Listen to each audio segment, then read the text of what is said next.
Cuyahoga County Finance and Budgeting Committee meeting for Monday, May 15th, 2023 will please come to order, and the clerk will call the roll. And just as a reminder to all who are in attendance, this meeting is being recorded and live streamed on the county's YouTube page. Calling the roll, Mr. Miller. Here. Mr. Suma. Here. Mr. Jones. Mr. Jones is absent at the moment. Mr. Gallagher. Mr. Shrine. Mr. Shrine is absent. Mr. Kelly. Here. Ms. Turner. Here. There is a quorum. Okay, thank you very much. The next item on the agenda is public comment. Has anybody signed in for public comment? No, Mr. Chair, no one is signed in. Thank you. And the next item is approval of the minutes from the April 17th, 2023 meeting. Do we have a motion relative moved. to those minutes? Second. Is there a motion to approve? Motion to approve. I moved. Yeah. You moved, Yes. okay, fine. Scott second. Okay, great. It's been moved and seconded to approve the minutes from April 17th, 2023. Any discussion? Hearing none. All those in favor say aye. Aye. Aye. Aye. Any opposed say no. So, before we continue on with the agenda, I would just like to share a little history on today's date. 42 years ago today, it was not like a day like today. It was cloudy and drizzly and chilly, and my father and I were talking about maybe going to the baseball game, and should we go or shouldn't we go? And we said, oh well, let's go. Hopefully they'll play. And so we went down to the game, and Lenny Barker pitched a perfect game for Cleveland, 27 consecutive outs. It was the only time it's ever been done in the 60 or so year history of Cleveland Municipal Stadium. So that was my little recollection for 42 years ago today. Item number 5, Resolution 2023-0116. Resolution number 2023-0116, adopting the annual alternative tax budget for the year 2024.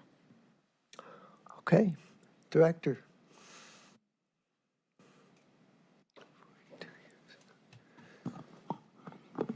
Good afternoon. Walter Parfiowitz from the Fiscal Office, the Office of Budget Management. The alternative tax budget for 2024. So the Ohio Revised Code Section 5705.28 requires County Council to adopt a tax budget for 2024. The intent of the tax budget is to demonstrate the need for property taxes levied by the county to establish next year's revenue estimates. The proposed alternative tax budget includes 3 schedules. I think you have that in front of you. Schedule 1 details 14.85 mills that will be levied in voted and unvoted millage totaling $438.8 million. This includes the 3.9 mills BODD levy, the 4.8 mills HHS levy, the 4.7 mills HHS levy, 1.1 mills of inside millage for general fund operations, and 0.35 mills of inside millage to support general obligation debt service. There's no change in Schedule 1 from last year. It's identical. So Schedule 2 is the official certificate of estimated resources for all funds. So we're recommending a county operating tax budget of just over $2 billion for 2024. Schedule 3 details our general obligation debt, our debt schedule for 2024, or our debt service for 2024 includes Series 2009B, 2019A, 2019B, 2020A, and 2020B general obligation bonds totaling $228,740,000. We have no changes on this schedule in the debt obligation debt from last year either. Obviously, the numbers changed a bit, but the actual debts have not. Questions? So this is simply a very early budget description to satisfy a state requirement to justify our tax issuances and let them know where we stand. Is that correct? That is correct. It's a routine item that we pass each year. Are there any questions by my colleagues? Is there any need for suspension, or can we pass this on 3 readings? We can go 3 readings. It's not due till July 15th. Okay, fine. Is there a motion to refer the resolution for 2nd reading? So moved. Second. It's been moved and seconded to favorably refer Resolution 2023-0116 to the full council to be placed on for 2nd reading and for final passage at the council meeting after that. Any further discussion? Hearing none, all those in favor say aye. Aye. Any opposed say no. Ayes have it, and the resolution is so referred. And the next item on the agenda under discussion is the first quarter budget update. Mr. Director. Okay, yes, again, Walter Parfiowitz from the Fiscal Office, the Office of Budget Management, presenting on the 2023 first quarter budget update.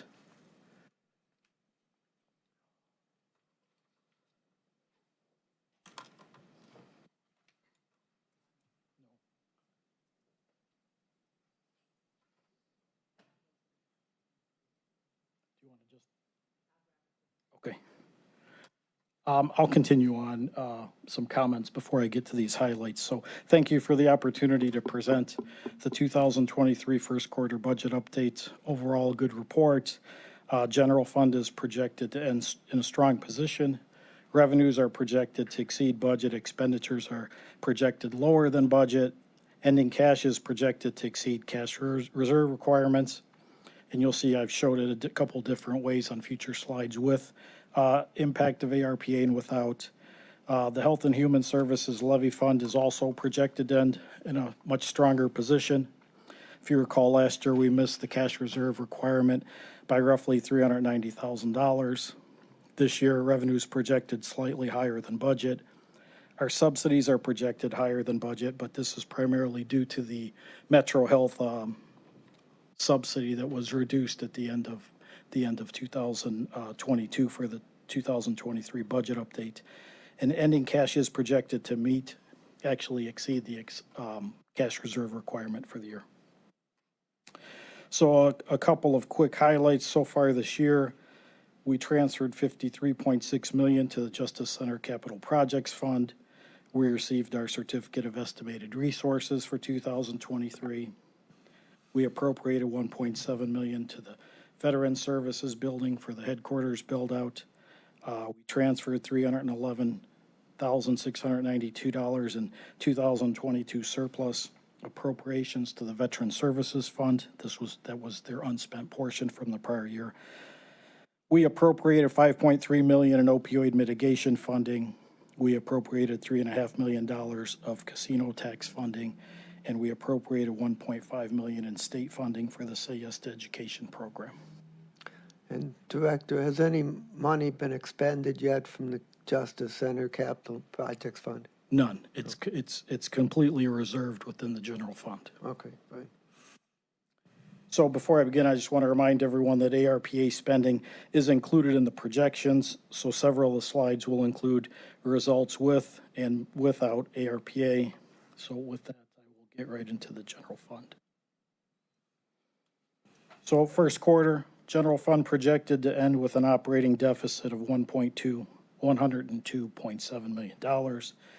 This includes operating revenue of $558.6 million, operating expenditures of $661.3 million.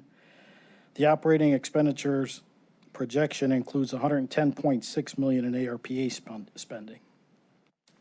So if you remove ARPA from the calculation, we're projected to end with an operating surplus of $7.8 million. So, Director, would the $110,564,000 projected from ARPA, would that expend all the ARPA money, or would there still be some left, and if so, how much? That would expend all the ARPA money except for the Justice Center Capital Projects Fund. Okay, fine. So what's in these numbers is full spending of ARPA with the exception of what's been set aside for the Justice Center. Okay, thank you. So just a quick look at general fund revenue. So we're projected to end with $558.6 million in revenue.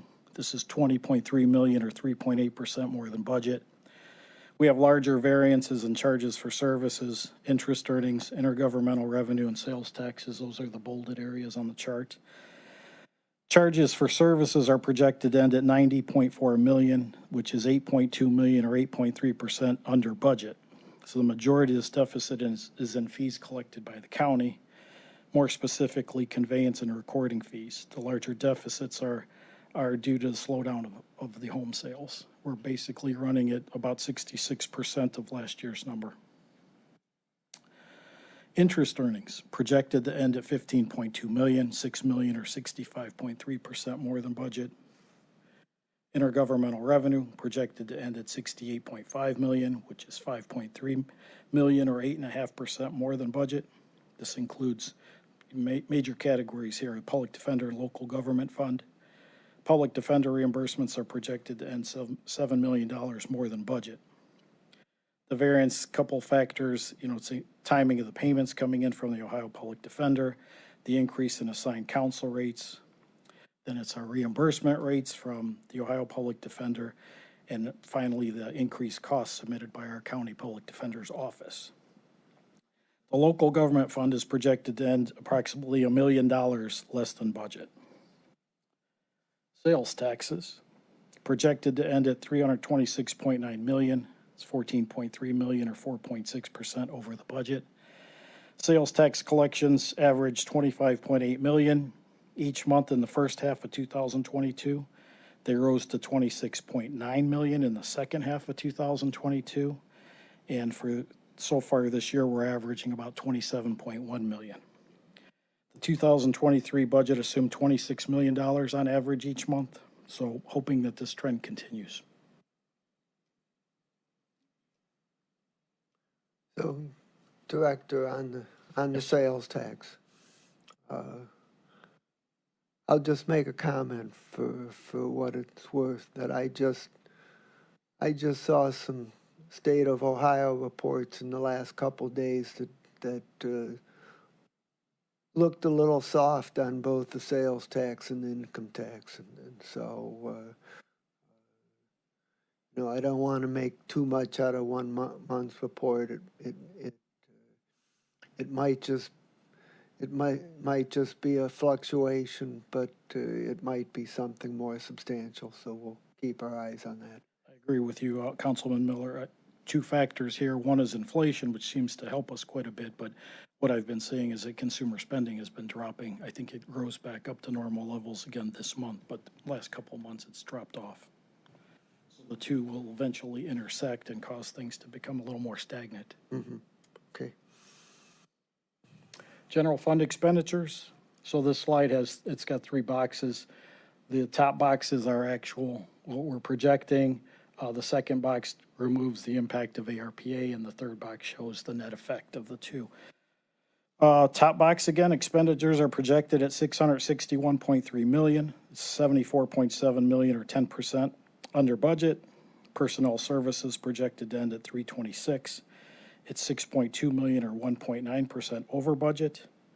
Other expenditures projected to end at $279.5 million, which is $66.4 million or 19.2% under budget. And then subsidies projected to end at $55.9 million, which is $14.5 million or 20.6% under budget.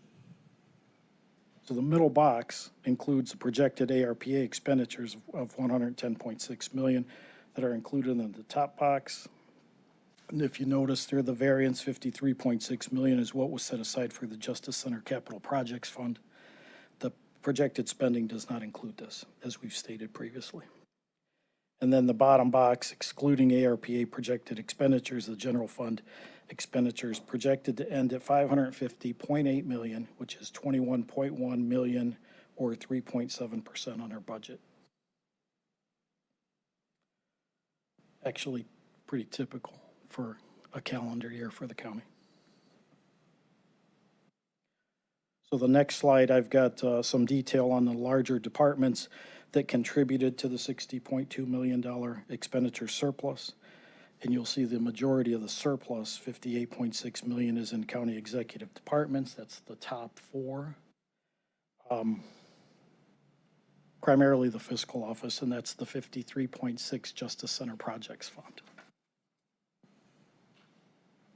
So just, this isn't an all-inclusive slide, it's just the departments that had the larger variances. And when I sort of define the larger variances plus or minus $1 million. So you see a number of them actually have projected deficits, but the net effect is still a surplus.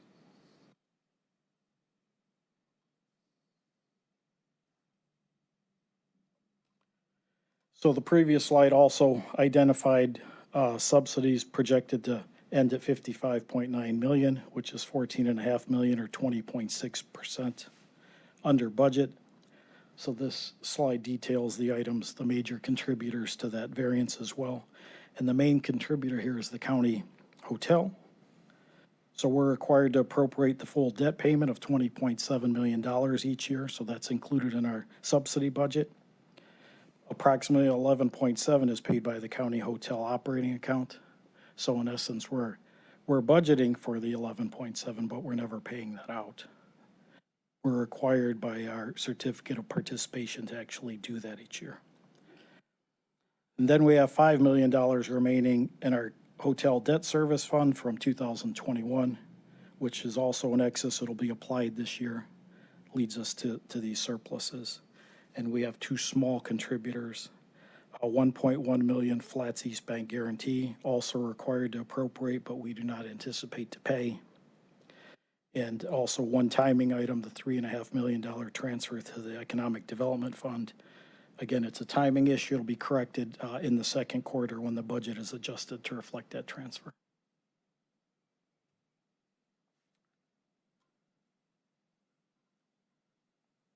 So we also have one item that we budget as a cash reserve.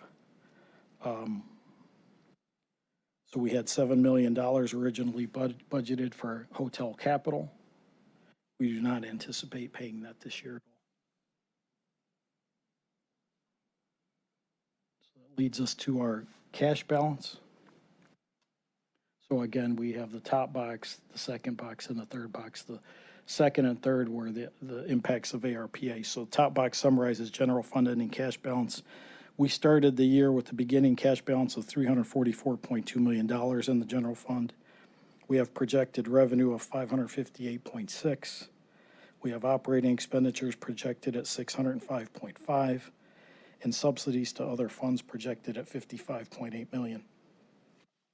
So currently we're projecting to end 2023 with the cash balance of $241.5 million in the general fund. So this cash balance is $104.2 million more than the cash reserve requirement of $137.3 million. So we're projecting to end the year in compliance with our cash reserve requirements. The middle box details the ARPA cash and the expenditures, because there's no revenue that came in for ARPA. The remaining revenue is in the beginning cash balance. The bottom box, excluding projected ARPA cash and expenditures, the general fund is projected to end at $187.9 million, which is still $50.6 million more than the cash reserve requirement. Questions about the general fund? Yes. My question is that in determining our compliance with the reserve requirement,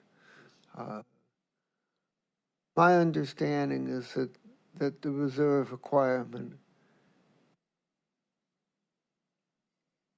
is for money that's free and unencumbered, and that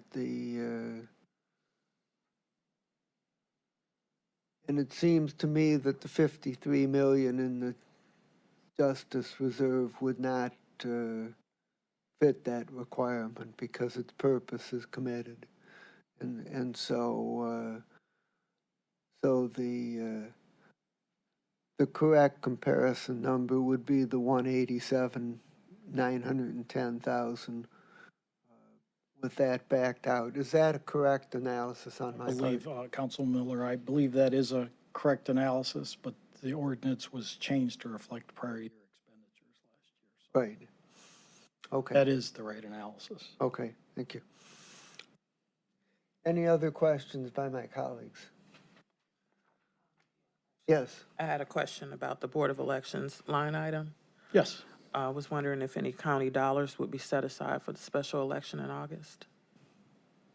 I believe the county dollars are already set aside for the special election. Yes, Thank you. welcome.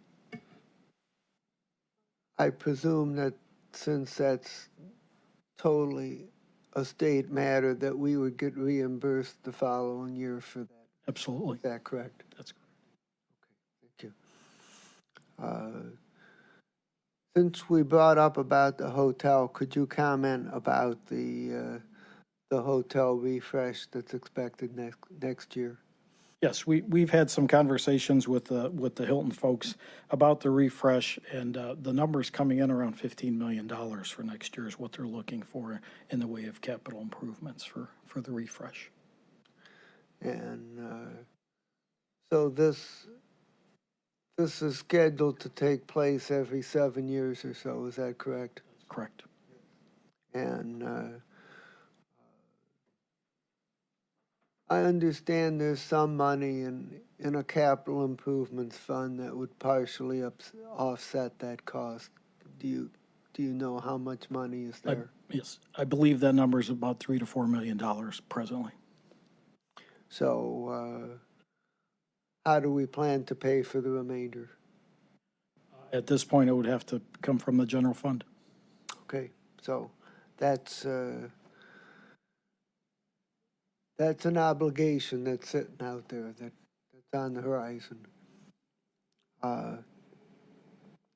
Also, could you share with us about the general reserve fund payment and give us a little history on this, because we have a couple of members here who were not there when all that got started. Oh, you mean when we paid for the hotel's debt? I'm talking about the two $9.5 million repayments that are expected next year. I'm sorry, Council Miller, I'm not following. I'm talking about the repayment for the general Oh, I'm reserve. sorry, the For Western the Reserve Western debt. Reserve Economic Development Program. Yes, Council Miller, this year, the payment is about 2.3 or $2.5 million. That is payment back on some Western Reserve debt that was issued for a revolving loan fund through the Department of Development. This year, I believe it's $2.3 million is being paid by the Development Fund.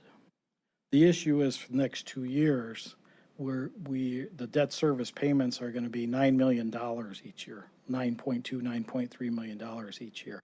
And the development fund, I do not believe is going to be able to make those payments. So those could also turn into general fund debts for the next 2 years. And are those the final remaining payments on this obligation? Does that close it out? There would be one additional payment in the third year, so it would be 24, 25. In 26, there would be one more payment of about $3 million. Okay. The debt was initially issued, I believe it was 25 million, so I believe it's two or three this year, and then 9 and 3 to end it at $25 million. And would we expect to pay these off immediately, or is there some chance that we would refinance it and try to pay it through money that comes into the Economic Development Fund? We could potentially refund it, but I'm not sure at these rates that we have now that we would benefit in any way. Yeah, that's a good point. Okay. And Director, finally, could you talk about the request from the prosecutor's office that came in to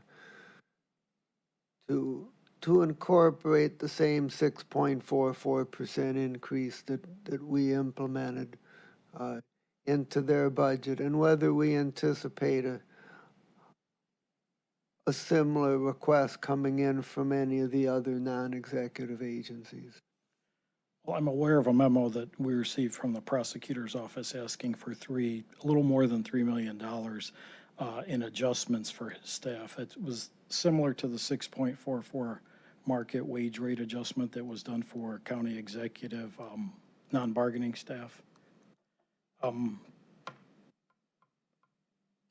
We're taking a look at the numbers for, I mean, his staffing salaries and the adjustment for 6.44. We're going to verify the amount, but we need to look into a couple of factors because there were some payments made to their staff, I believe, last year in the form of parity. And do we include those in this calculation? Do we not include those in the calculation?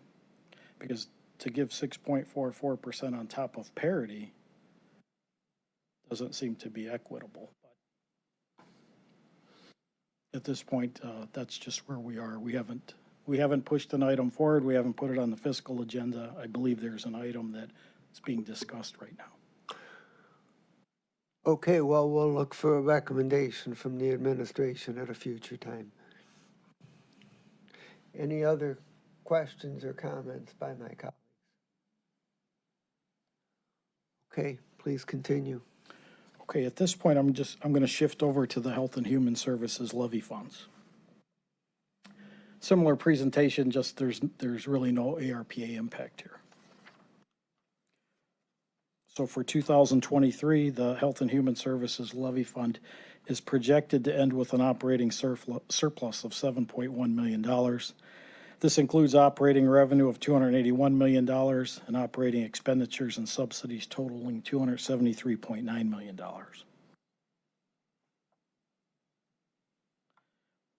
So this slide summarizes the Health and Human Services levy revenue. It's primarily property taxes. So overall, Health and Human Services levy revenue is projected to end at $281 million, which is $2.2 million, or just 0.8% over budget. The intergovernmental is projected at 16.1. Property tax is projected at 265.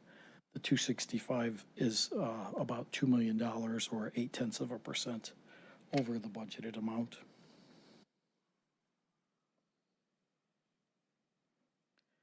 So the expenditures by budget line, overall expenditures are projected to total $273.9 million, which is $11.7 million, or 4.5% over budget. Majority of the deficit is projected in subsidies for Metro Health. If you recall, the budgeted subsidy for Metro Health was reduced by $24.4 million in the 2023 budget update. This projected subsidy assumes that the full 32.4, which was originally budgeted for Metro Health, is restored.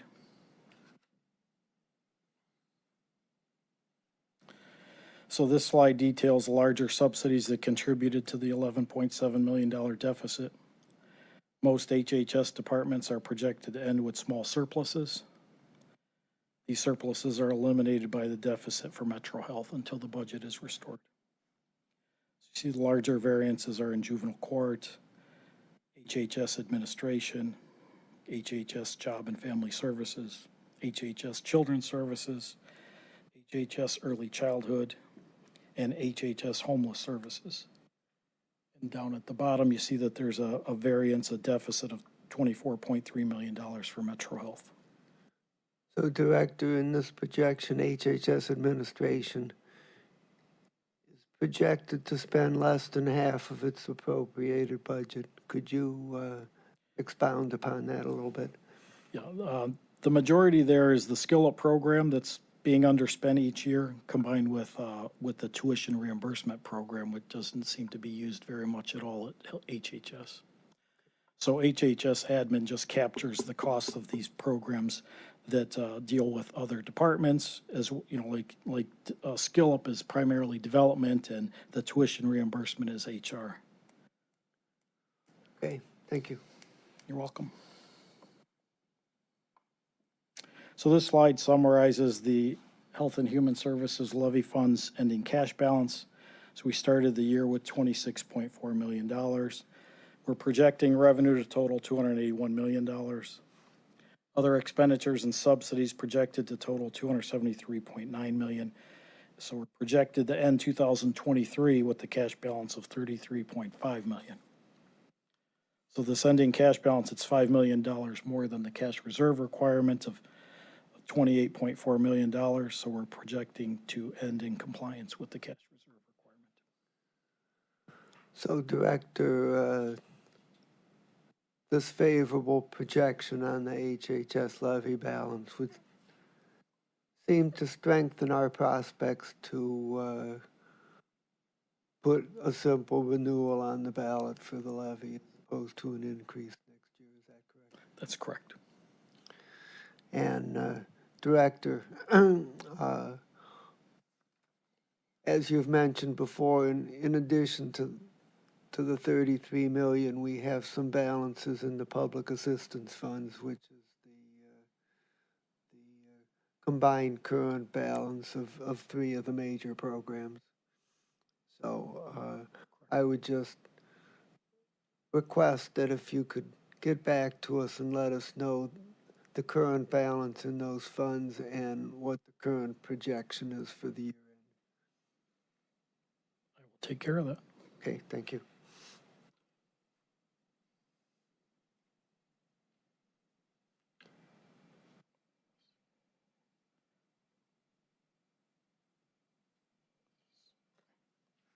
So at this point, I'm going to proceed right into the all funds analysis, just a very broad look.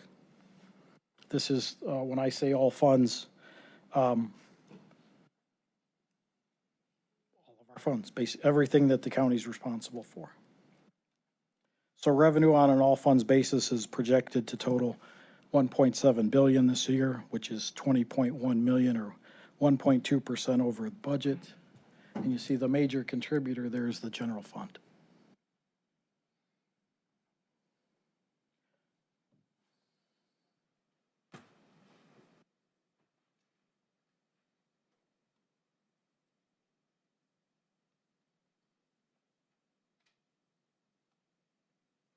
Can you advance that? For some reason, it's not working.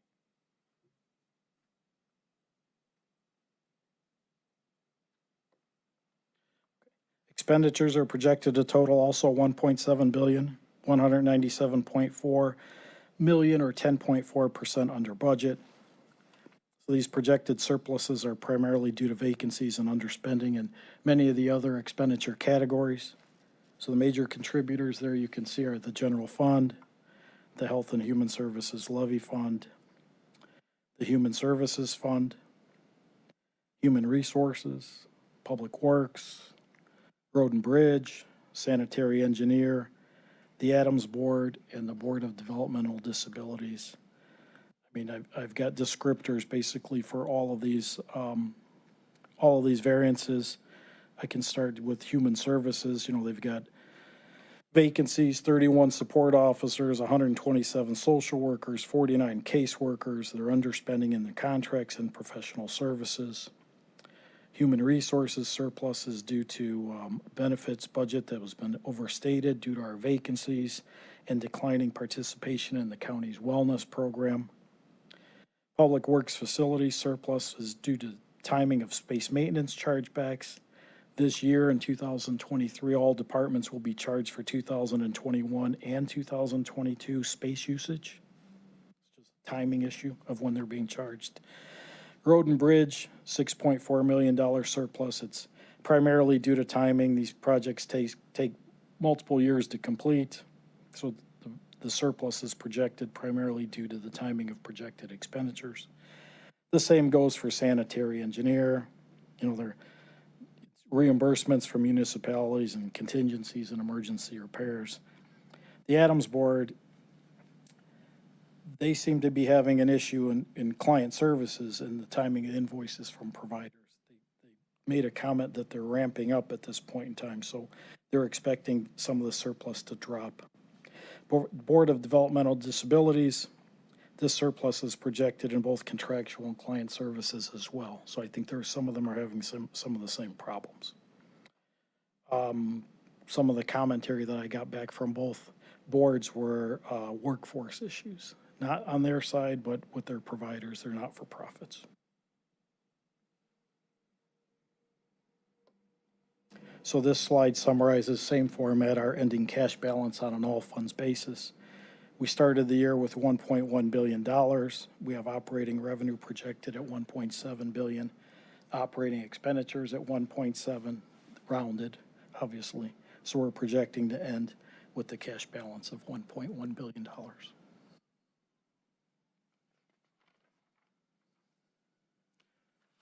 So again, I just say, it's a good report overall. It'll give us a solid basis to start our budget work for 2024 and 2025. Questions by my colleagues? So, Director, I asked about the hotel refresh and about the two upcoming payments on the Western Reserve Fund. Yes. Are there any other outstanding obligations of significant size coming down the road that you're aware of? No, Council Miller, those are the ones that I'm aware of. And when I put together some preliminary budget documents, I've already noted these items just to be sure that none of them are forgotten in the budget process. Okay. And Director, relating to the second item on our discussion for today, I would mention that I had a meeting a few weeks back with Councilwoman Conwell and Lenora Lockett, and we were talking about diversity, equity, and inclusion generally, and one of the topics that came up was the discussion of how we could improve the budgeting process from an equity standpoint. And one suggestion that came up is that when the various departments prepare their budget narrative, that they could include a section that describes what progress they've made on diversity and inclusion issues in the past year and what things they intend to try to accomplish in the coming year. So I'd ask whether this is something we could incorporate into the budget narrative process. Council Miller, I will discuss it with the administration. Okay, thank you. You're welcome. Any other questions or comments from my colleagues on how we might make the budgeting process better from an equity and inclusion standpoint? So I would invite everybody to think about this as we move toward the next budgeting process later on in the year. Does anybody have any miscellaneous business? Hearing none and our agenda being completed, we are adjourned. Thanks, everybody, for your time and attention. Thank you. We do expect